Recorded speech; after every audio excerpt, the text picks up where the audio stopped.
New Zealand Defence Minister Judith Collins, thank you so much for your time. I know that the program in the Munich Security Conference is full. Very full, yes. So we'd like to know your opinion about the US President's growing interest in defence spending. Well, I think that he is right, that we need to spend more on defence, both in New Zealand and in other countries, because I think what is very clear is that we cannot just hope that everyone's going to stick to their borders and that we can expect the United States to come and help without putting an effort in themselves. So he was very clear. He has a mandate to do that, and just how much that is an issue for every country. I think you have heard or seen the speech of G.D. Vance yesterday. Any comment about it? Well, I was there. Okay. I thought it was very much about shared democratic values like freedom of speech and the ability to criticise. I wouldn't go into all the details of what he said, but I understand that he was trying to make a point about the democracies and why we need to save them, but also that they need to be robust. But I know that many Europeans wanted to be hearing from him on Ukraine, but look, I'm neither in Europe nor in the United States, so I'm just happy to listen and to think about how that affects New Zealand.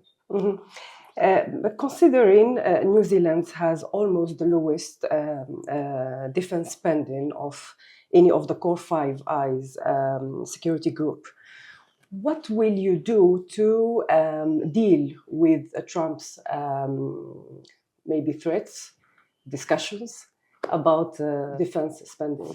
Well, we're very clear that we need to increase our defence spending quite significantly, and we have, like many other countries, been spending the last 35 years thinking about how to save money on defence when we need to be spending money. So we are going to be increasing. We're just at the moment working through a plan as to how much and in exactly what ways, because it's not just the money spent, it's how we spend it.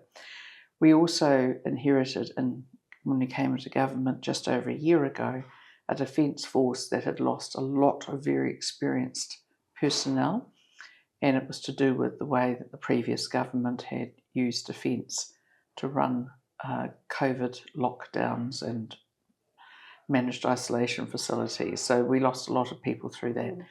However, we are now rebuilding, and so there's no doubt that we are going to have to spend more money on defence. Do you keep always in mind the Indo-Pacific tensions as well? Yeah, absolutely right.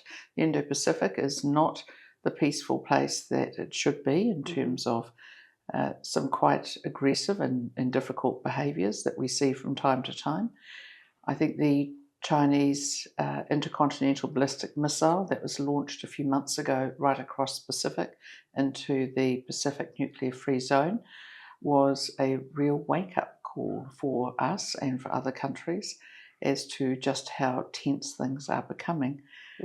We're also involved in the UN, the Law of the Sea, to make sure that we are involved in crossings through and passings through the Taiwan Strait, South China Sea work. We're involved in sanctions work on North Korea, and we're very aware that things are changing. How rising tensions in Ukraine, in the Middle East, in the Indo-Pacific would impact New Zealand's security, defence, or diplomacy as well? Everything does. The world is connected. And so if I look at the Indo-Pacific region, basically the Indian Ocean and the Pacific Ocean, countries like Russia and China and North Korea are all Pacific nations.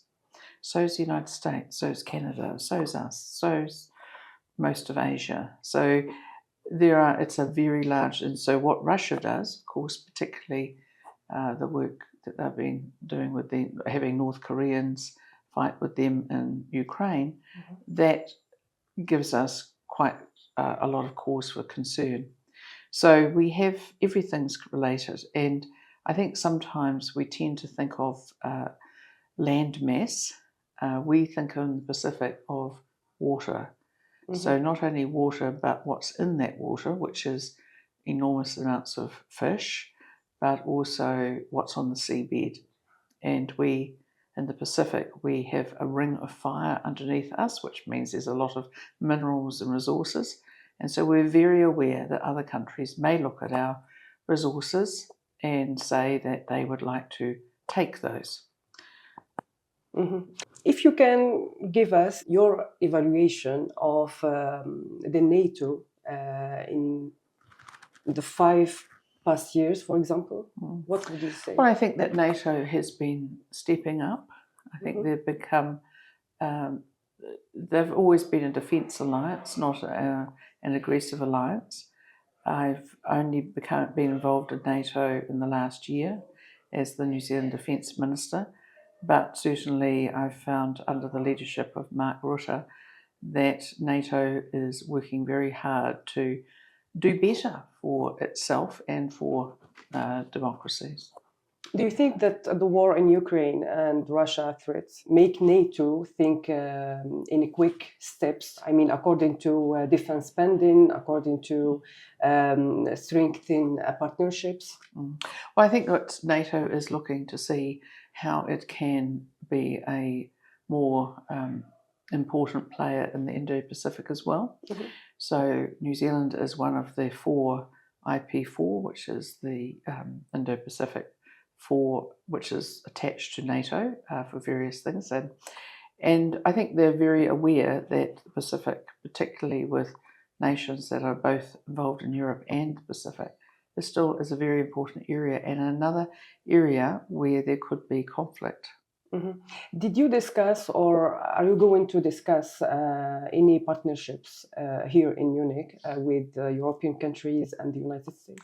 Well, no, not really, because we're already part of the IP4 with NATO. I attended the NATO Defence Ministers meeting last year, and we will be attending, I understand, the Foreign Ministers meeting as well. So we do attend meetings with NATO, but there's no thought of joining NATO, and we couldn't because we're not part of the Northern Atlantic. So we are very much in the South Pacific, but we like to be friends with NATO. They're allies. We've worked together in Afghanistan together. So they're good friends. If you can describe the defense relationship between New Zealand and the United States. We have a very close relationship, which goes back a very long way. We've been with the United States in almost every opportunity. We were in Vietnam with the United States when many other countries in Europe were not. We're with the United States in the Republic of Korea, involved in the United Nations force there that helps to keep the peace on the Korean Peninsula. We were in Afghanistan. We've been in Iraq. We've been in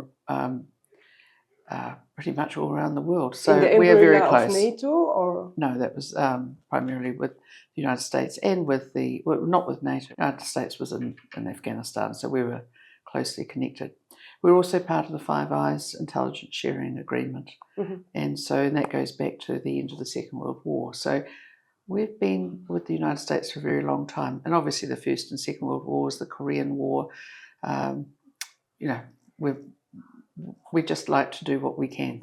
In a world that changes every second in politics, in economy, in defense, how can you describe the relationship with China? Well, it's also very close. Primarily, we have a very strong economic relationship with China, but we've had a lot of cooperation over the years in scientific research and all sorts of areas. But clearly, the United States is, by the way, our second largest trading partner. China is our largest trading partner. But the relationship with the US goes back a very long way, back to the First World War. And it's been one of mutual trust and recognition. And of course, there's those shared democratic values. And when we're looking at security arrangements, our security arrangements are very closely aligned with our long-time partners. Our one formal ally we have militarily wise is Australia, and so we work very closely with them as well. Thank you so much. Thank you. Thank you.